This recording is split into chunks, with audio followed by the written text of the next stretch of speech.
Aku sebagai si Bangka Pasamu Ucu Haji Nur Usman mengucapkan terima kasih dan meminta maaf kepada bapak-bapak manakala ada dalam acara ini kau kata pepatah kau datang kurang kasong-songi, kau duduk kurang pada kampanye dapat tertutup kau ada hidangan ke tangan dari Makkah ke Madinah mencari imam nama rapi. Cukup sekian dan terima kasih. Wabillahi taufiq wal hidayah. Wassalamualaikum warahmatullahi wabarakatuh.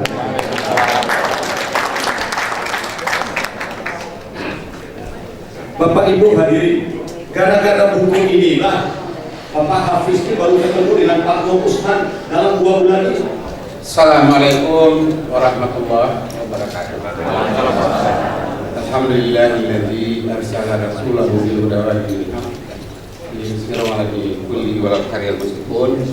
Asyhadu an la ilaha illallah wa asyhadu anna Muhammadan abduhu wa rasuluh la nabiyya ba'dah. Yang sama-sama kita muliakan, kita banggakan dan kita cintai orang tua kita, sepuh Bapak Haji Muslim Abdul Anas Dr. Raja Sulaiman.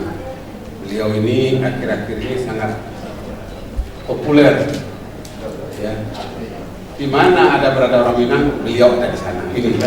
Jadi itu tidak lengkap rasanya kalau ada pertemuan beliau tidak ada inilah, dan beliau hadir dalam kondisi. Saya kira saya sependapat dengan Pak Mukhtar, sudah buku substansinya adalah 2. Yang pertama dari segi substansinya sendiri, dan yang kedua dari metodologi penulisannya. Dan dari pengamatan ini, buku ini memang layak untuk menjadi referensi bagi generasi-generasi yang akan datang, terutama dalam bagaimana kehidupan tentang seorang entrepreneurship, seorang wira swasta yang mumpuni dalam membangun bangsa dan negara ini. Jadi oleh karena itu, Bapak Ibu sekalian, dalam diri saya belum sempat membaca keseluruhan, tapi hanya membaca pengantar dan beberapa referensi dari Pak Azwar, di mana beliau itu seorang entrepreneurship yang paripurna, landasi oleh spiritual, mental, keagamaan, seorang entrepreneur yang jujur dan disiplin, yang memiliki sifat-sifat Rasulullah, yaitu yang 4, yang patonah, bukan Ahmad patonah gitu ya, tapi yang berani jujur, dapat dipercaya, berani dan tegas berbuat. Dan dia telah meletakkan dasar-dasar ini bagi masyarakat Sumatera Barat, walaupun baru sekarang diangkat, tapi secara tidak langsung telah memberikan ketutulan kepada seluruh masyarakat, khususnya Preman Sumatera Barat. Sehingga orang Preman kita kenal dengan egaliter, suka merantau dan suka menantang karena dia memang berhadapan dengan laut lepas. Jadi oleh karena itu ini suatu hal yang sangat patut kita teladani. Bapak sekalian, seorang pemimpin, seorang entrepreneurship, dia bekerja, dia merenung di kala orang sangat tidur. Dia berbuat untuk sesuatu, ini achievement. Jadi dia ketanam jiwa birokrasi dalam pemerintahan, hingga dia tidak berbuat dengan dirinya, tapi sesuatu yang orang banyak.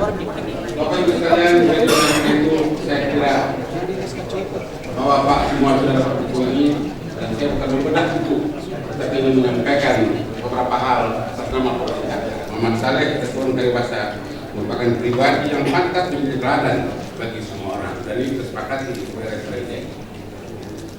Semoga penyelenggaraan bedah buku ini dapat menggugah nurani dan semangat kita bersama untuk menggali nilai-nilai keteladanan dari Muhammad Saleh, Ketua Peribahasa, dan mentransformasikan nilai-nilai tersebut menjadi ilmu pengetahuan yang bermanfaat bagi setiap pribadi dan masyarakat luas di daerah ini.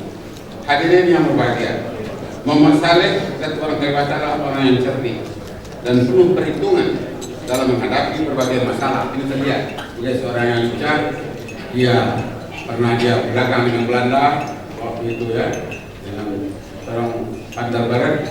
Dia taruh duit emasnya di atas mejanya, kemudian dia pura-pura lupa, kemudian datang lagi, sehingga orang Belanda itu percaya betul sama dia. Jadi pada saat itu dia sudah melakukan suatu diplomasi, suatu strategi yang sangat baik sehingga dia mendapat kepercayaan. Nah begitu, ini kalian yang itulah. Kalau kita telusuri juga sekarang masalah atau orang dewasa dimulai dari hidup dalam keadaan miskin. pada umur 10 tahun dia menjadi penari bukan, dan pokoknya mengalami pantai barat Sumatera Barat dan konon pula abad inilah pantai barat pada abad 18-19. Semua itu dilalui dengan sifat-sifat yang menantang dalam diri. Ya, seorang pemberani, seorang jujur, seorang dapat dipercaya, kulit, gigi, ciri-ciri seorang pemberani. Enak tidur. Jadi kalau ingin kaya, jadi resepnya juga harus jujur dan sifatnya merupakan satu yang change of the perubahan ini pada yang akan datang jika perlu ya. Jadi oleh kata Pak Allah dijamin, kata Pak Azwaranas, deklarator proklamasi itu 3 orang. Yang pertama Bung Karno, Bung Hatta, dan Tan Malaka. Iya dah ya. Tan Malaka. 2 di antaranya adalah orang Minang. Di saat orang Minang paling-paling Sumatera Barat jumlah penduduk dari 60 juta tahun 50-an itu 60-an, 45 hanya kira-kira mungkin kira-kira 1 juta, 1,5 juta, kira-kira 2,5%.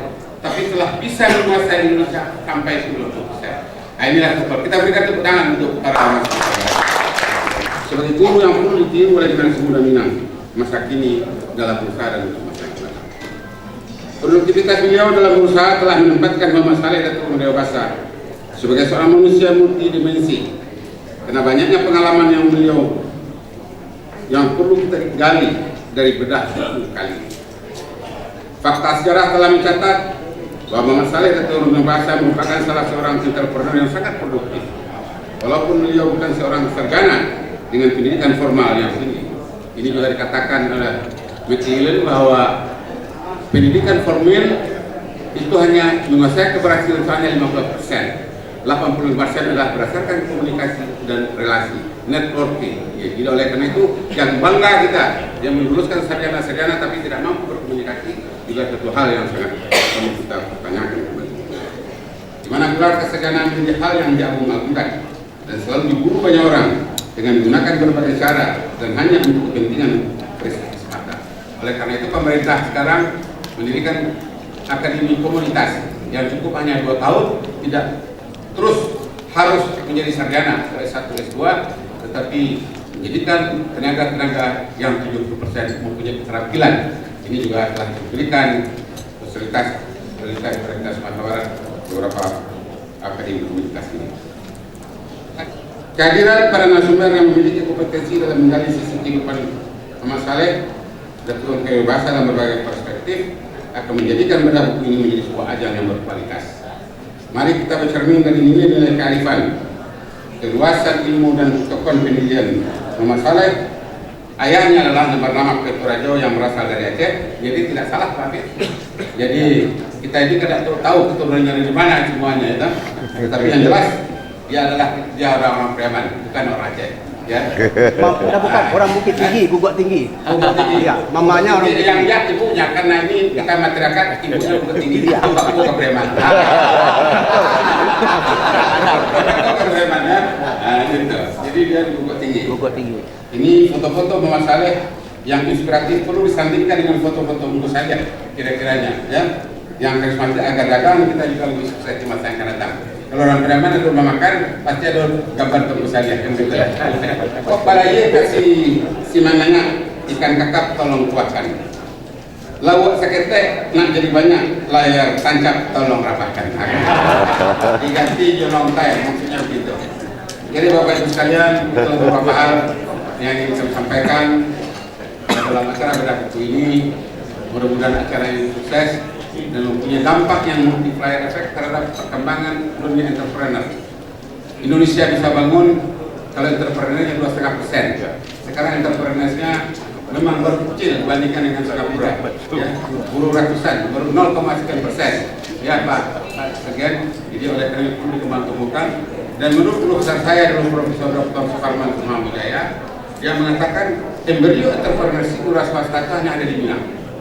Di Minang yang mampu dikembangkan dan mempunyai embrio itu ada di Sumatera Barat. Kemudian dia bilang kalau di Jawa itu umumnya orang yang tenang jadi pegawai, dan di Ambon itu ada militer, kemudian juga Manado dan masyarakat. Jadi oleh karena itu momentum ini harus kita gunakan sebagaimanapun juga ke depan ini dunia ini akan dikasih oleh para ekonom, ya. Jadi ekonom yang mempunyai nilai-nilai spiritual dan nilai-nilai keagamaan yang tinggi, apalagi didukung oleh filosofi adat bahasa sekarang sangat kita ulang. Bapak Ibu sekalian, kita semua dengan ucapan Bismillahirrahmanirrahim, bedah buku Muhammad Saleh Datuk Orang Dewasa secara resmi saya akan dibuka. Burung pilihan, burung cendrawasih, cukup sekian dan terima kasih. Wabillahi taufiq wal hidayah. Wassalamualaikum warahmatullahi wabarakatuh. Waalaikumsalam. Ini sudah dipresentasikan oleh Profesor Dr. Tusio Kato di Berkeley University. Angke itu di buku kece Pak Azwar. Itu yang penting. Oleh karena itu ada tulisan Profesor di sini. Inilah murni usul Pak Azwar Anas. Bukan begitu Pak Nur? Ya. Mari kita dengarkan, kita undang dengan segala hormat beliau sebagai keynote speaker hari ini yang terhormat Ayahanda Insinyur Haji Azwar Anas. Alhamdulillahillazi arsala rasulahu bil huda wa dinil haqq liyudhhirahu 'ala dini kulli walau kana musyrikun. Asyhadu an la ilaha illallah wahdahu la syarika lah wa asyhadu anna sayyidina Muhammadan abduhu wa rasuluh. Rabbi shrah li sadri wa yassir li amri wa hlul 'uqdatam min lisani yafqahu qawli. Wa qur rabbi adkhilni mudkhala sidqin wa akhrijni mukhraja sidqin waj'alni min al-huda wal nasra. Wa qul ya haqq wa sabal batil dan batila kana zahuqa. Hadirin dan hadirat yang dimuliakan oleh Allah Subhanahu wa taala. Pertama-tama tentu kita bersyukur kepada Allah Subhanahu wa taala. Dan saya berlebih lagi karena dulu 80 tahun berakhirlah kita operasi saya hari bersama yaitu penggunaan produk itu jaminan kehidupan masyarakat dan orang dewasa. Jadi memang apa yang disampaikan Pak Amri Aziz tadi, ini tokoh kita di generasi yang akan datang luar biasa. Di rantau para beliau ini luar biasa. Banyak sekali informasi. Kalau tidak dari beliau kami pun tak tahu. Dan terima kasih ya Presiden ya. Apa hadirin yang kami muliakan.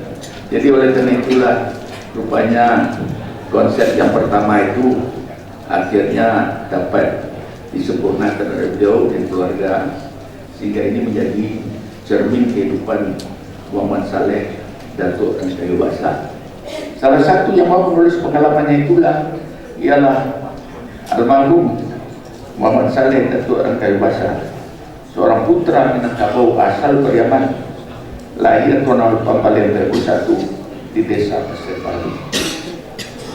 Buku ini ditulis sebagai riwayat hidup, akan tetapi juga menyajikannya dalam konteks kekinian yang merangkumnya dengan beberapa referensi. Buku ini dibahas dengan 7 judul dengan ungkapan cermin ke-1 sampai dengan cermin ke-7. Hadirin yang saya muliakan, menjadi entrepreneur alhamdulillah swasta yang berhasil tampaknya harus memiliki sifat-sifat yang menantang. Hadirin yang kami muliakan, maka oleh karena itulah saya tidak panjang-panjang menyampaikan harapan saya tadi diberikan Pak Wabu.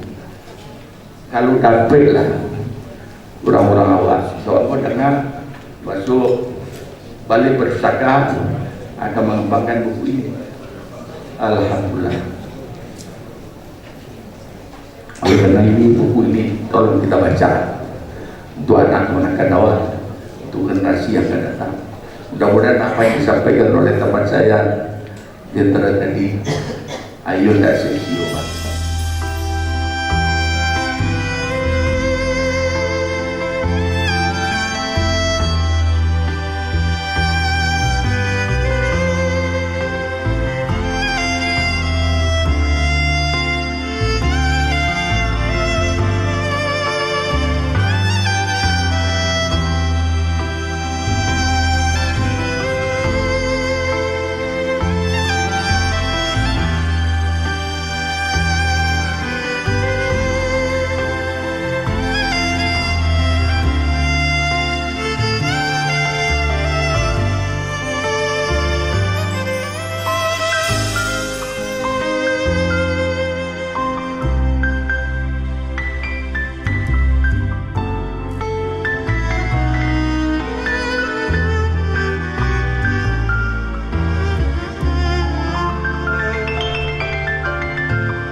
seorang pedagang yang memberikan manfaat, memajukan daerah sekitar itu, Pantai Barat Sumatera ini, mulai dari Aceh sampai ke Bengkulu ya.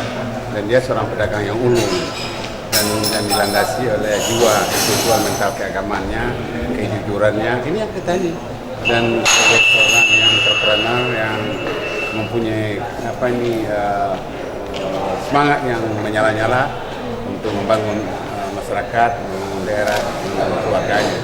Dan Bapak Dr. Dr. Naim dan Bapak Profesor Haji Samadanis untuk menguraikan pikiran-pikirannya. Saya ingin sedikit berceloteh sekedar intermezzo.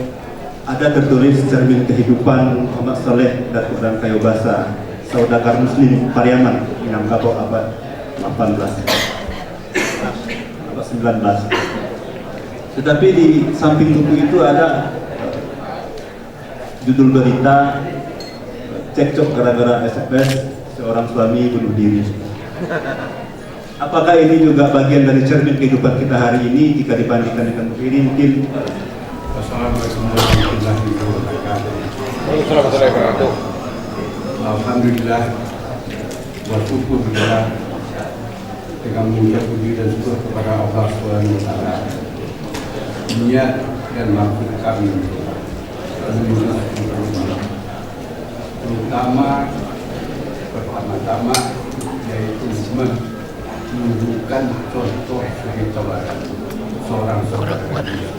Oleh sebab itu dalam penulisan ini saya telah membaca riwayat hidup Muhammad Saleh ini beberapa kali, yaitu yang pertama dalam bahasa Minang, dan saya sendiri telah melihat buku original tulisan almarhum Muhammad Saleh ini di dalam 5 buku.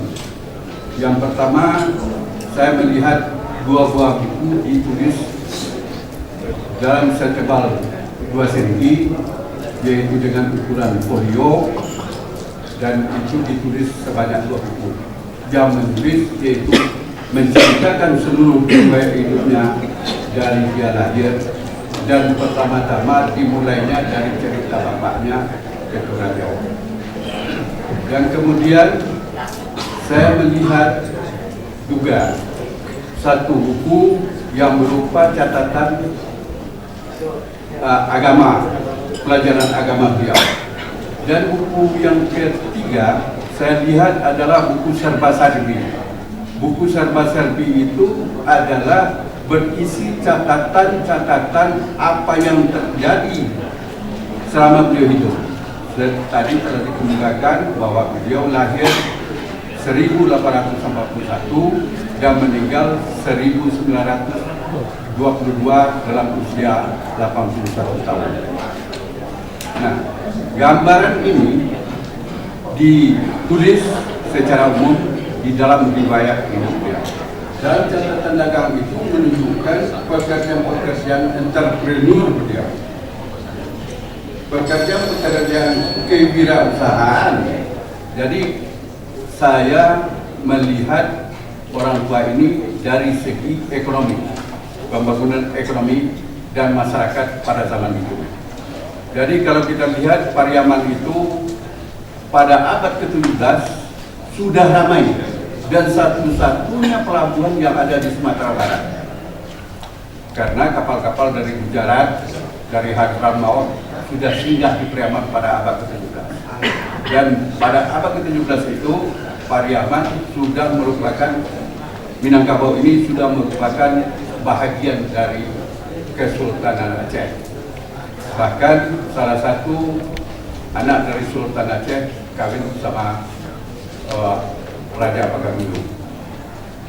Nah, gambaran ini pada abad ke-18, 17-18, pola perdagangan itu Pariaman mempunyai peranan sangat penting, sehingga Sultan Aceh menempatkan anak kandungnya sendiri, yaitu Pangeran Bohal, di Pariaman dan menempatkan panglima-panglimanya di Pariaman. Terima kasih. Wassalamualaikum warahmatullahi wabarakatuh. sekalian yang saya hormati,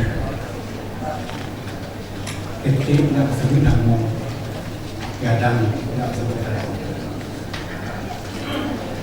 Suka duka kalau kita menuliskan terlebih dahulu apa yang mau kita sampaikan. Kita tidak jalan keluar. Oleh karena itu, izinkanlah saya, kalau saya lebih banyak melihat ke dalam apa yang sudah saya persiapkan, saya akan memberikan kesan dan pesan dari suku bangsa Minangkabau di pentas nasional ataupun regional Asia Tenggara. Kita hanya mendapatkan percak-percak pengetahuan ya. Kita hanya mendapatkan percak-percak dari sejarah masa lalu dari kelompok-kelompok suku bangsa di Nusantara dan Asia Tenggara ini, yang suku bangsa Minangkabau muncul dan berperan di dalamnya.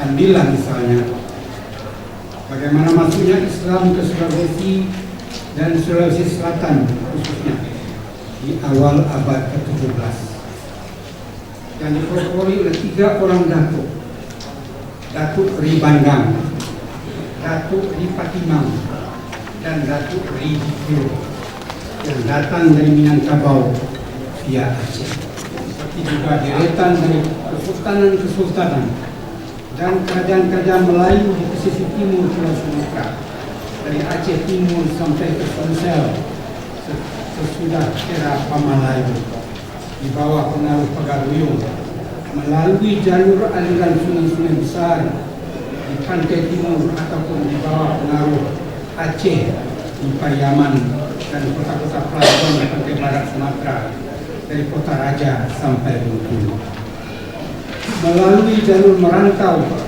dan usaha perdagangan, baik melalui jalur pantai barat Sumatera maupun melalui jalur sungai besar yang mengalir dari Darik ke pedalaman ke Selat Melaka.